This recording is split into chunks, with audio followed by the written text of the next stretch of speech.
to another video. This is another quick video. I'm going to do this about 3 minutes. I wanted to show you how to do Tangerine Dream Berlin School ratcheting sequence just on the multi-poly itself, not using the software. I did one of these recently and I got quite a few comments, people asking, can you just do it? I don't use the editor, I just want to do it on the hardware.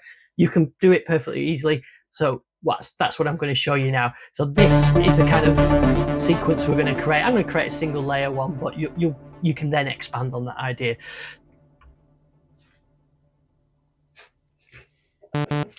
So Init program, and I'm going to do the rest here on the multi-poly. So the first thing you need to do is get your sort of sound that you want. I'm going to be using the filter and the amp envelope, but you could just use the amp envelope if you want to get the basics. So let's just get that kind of sound. We don't need a huge palette of sounds on this. You can create it quite simple, but I'm going to do the amp envelope as well.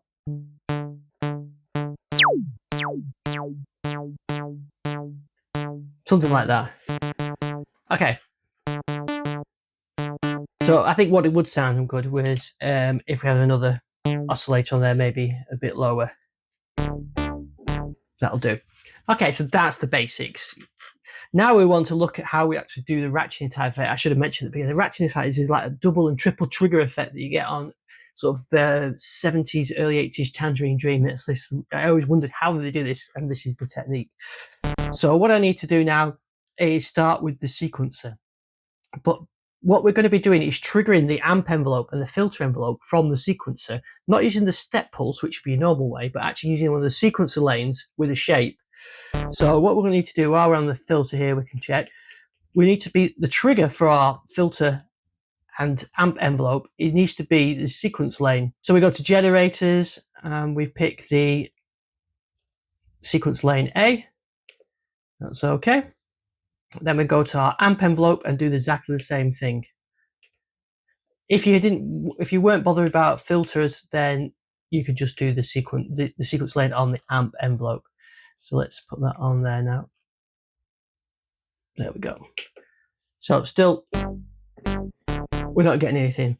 So next spot is the sequence lane, and we're going to use lane A for that. So I'm going to do Shift A, and we can enter this manually, or we can record to do it, but I'm going to enter this manually just by going to step 1.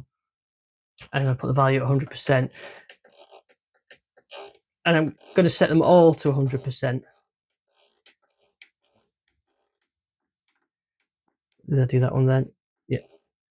See, it's pretty easy to do this. I could have just set 1 to 8, say, and just did 1 to 8, but I'm happy with all 16.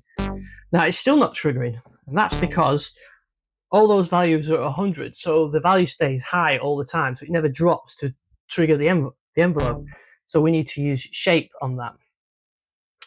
So what we can do now is go to the shape lane, and I actually don't need all 16 shapes for this. I only want the triggers, which is I'm going to use a sawtooth, and then the randomness of the ratchet. So I'm going to use, say, 3 steps for this one, like that. So step 1, the shape needs to be a triangle.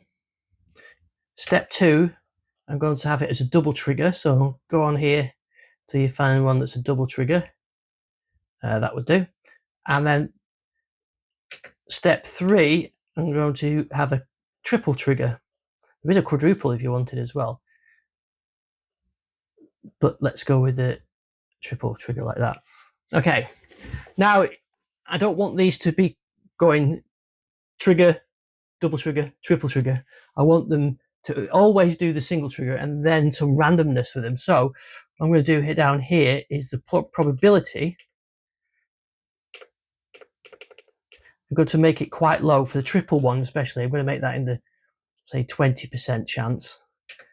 For the double one, maybe 50% chance, and the single one all the time.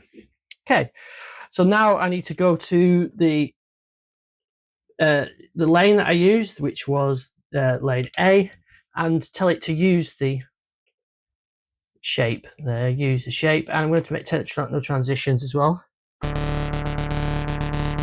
Let's just reduce those probabilities down, and we'll see. Yeah, it's doing it. So now I need to just tweak that sound a bit to do what I want to do.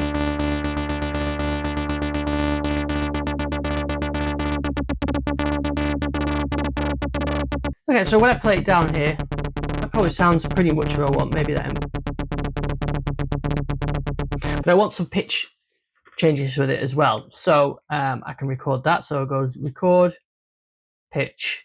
I'm going to make it in D minor.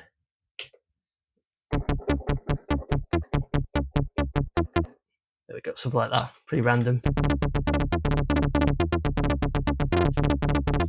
There we go, so that's the ratchety part done to it then. I always think with ratchet you want a bit of effects, usually delay, so maybe we have the compressor on and some chorus. Might not need the chorus actually, but delay I definitely want.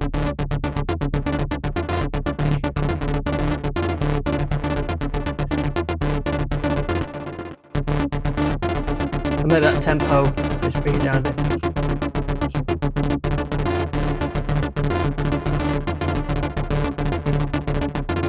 And I think those probabilities still a little bit too high, so let's go back to our shape lanes. The double one is probably okay. I think it's the triple one that's throwing it out slightly.